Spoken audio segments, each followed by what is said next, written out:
আসসালামু আলাইকুম প্রিয় দর্শক, আপনারা কেমন আছেন? এই যে দেখেন পাম ফল গাছ থেকে কেটে এনে ট্র্যাক্টরে করে লোড করে নিয়ে রেখে দিয়েছে। এটা ফ্যাক্টরিতে যাবে।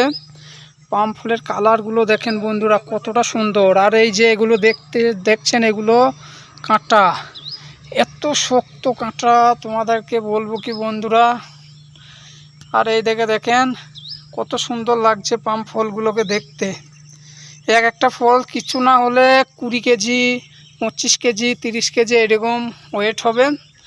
এবং এক একটা দেখেন, মানে বিচিগুলি দেখেন, বিচি এগুলো এত মোটা মোটা আর কত সুন্দর লাগছে দেখুন বন্ধুরা। পাম ফলগুলোকে খুব সুন্দর লাগছে, ট্র্যাক্টর লোড করা আছে। আর এই যে কাঁটাগুলো এত শক্ত আর এত বিষ, আপনাদের মানে না দেখলে বিশ্বাস করবেন না, কারণ আমাদের হাতে মাঝে মাঝে ঢুকে যায় আর এত যন্ত্রণা করে আর জোর চলে আসে, এত বিষ এই কাঁটাগুলোর মধ্যে।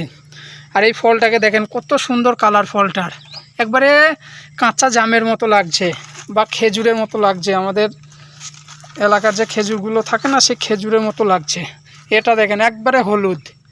এক একটা পাম ফল দেখতে এত সুন্দর না, পাম ফলের বিচিগুলো, এই বিচিটা দেখেন একদম হলুদ, এটা একবারে হলুদ। এগুলো হলো কালচি টাইপের জামের মতো।